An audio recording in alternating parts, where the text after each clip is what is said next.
सजादा किथे आहीं ऐं तोवारा सिकील दा ॿाहिर किथे आहिनि? बस अदा ईंदा हूंदा।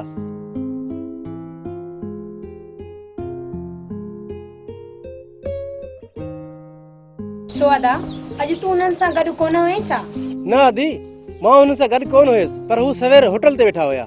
पोइ अदा तूं कंहिंजे धण सां हुएं? सूंहं जॾहिं वॾा ॻाल्हाइनि न त नंढा विच में न ॻाल्हाइनि।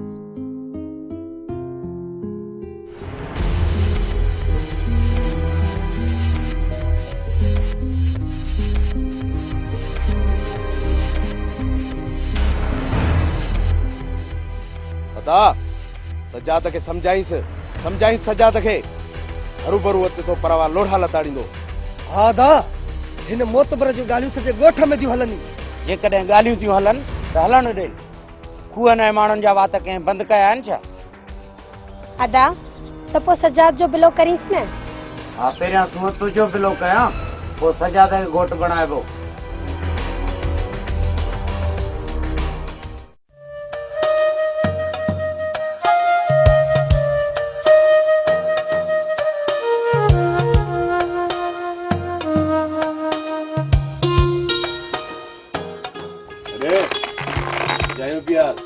हल सुनी ते लाइ त ॾिसो। हा ढोलू चई सच थो, हिकु सुञाई ॿियो वरी। अरे पैसा तोड़ा पुॾी ॻाल्हाए पैसा ई ज़ाहिर आहे तव्हांखे चवंदा हूंदासीं, असली छा सॼो ॻोठ पियो चवे। ढोलू हरूभरू असांजो मथो ख़राब न कयो त अहिड़ो हशर थींदो जो सॼी दुनिया ॾिसंदव। छा हेड़े तव्हां छा कंदव? हलड़े तुंहिंजी गैर जी बि ख़बर आहे।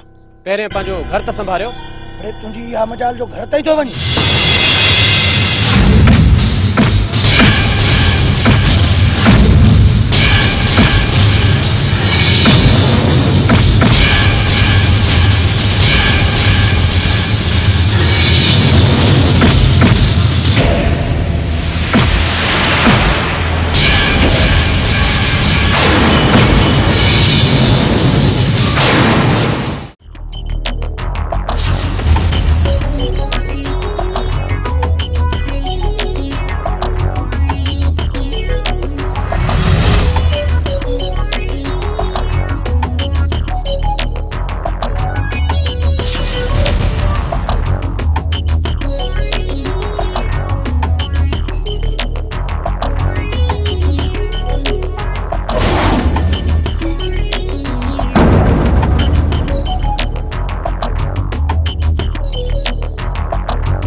मंसूर खान जा माण्हू थी करे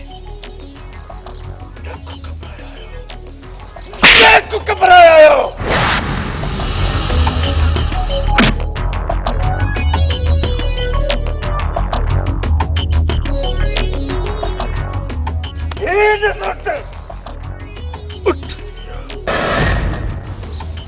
समझे काश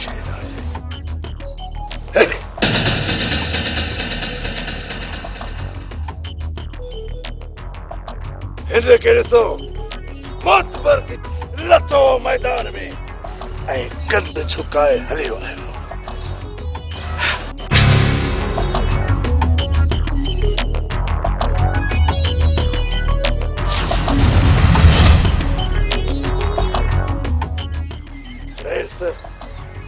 मंसूर खान जा माण्हू मंसूर खान जा माण्हू मुड़स माण्हू अरे कोकड़न का मार खाई आयो। कोकड़न करे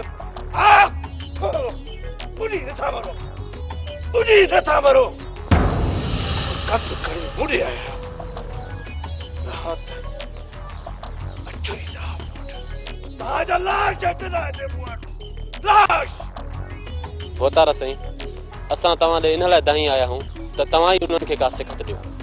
हंसकर बुज़दिल कायर के जाएगा भूतारे बाबा हिनन जो डो नहीं नहीं हिनन जो डो चोरी जो माल खाई खाई होते ते ॾिस हद हराम थी विया आहिनि हद हराम अड़े देन न मां के हिक जी सिसी धड़को थार करे अचो हा वो भी मालकी कया मालकी ठीक आहे भोतार असीं प्लान कंदासीं ऐं उन्हनि मां हिकिड़ो ख़तम सम्झ ओहो इहो इहे करे ॾेखारियो हाणे कई अथव न कम जी ॻाल्हि कमदार फोटो हणंदो आहियां अहिड़ो सोटो पोइ लॻे या न लॻे खैरा अञा बि वक़्तु वियो न आहे वञो कुझु करे अचो पुलिस जी ॻणती न कयो वेठो आहियां मां वेठो आहियां हलिया वञो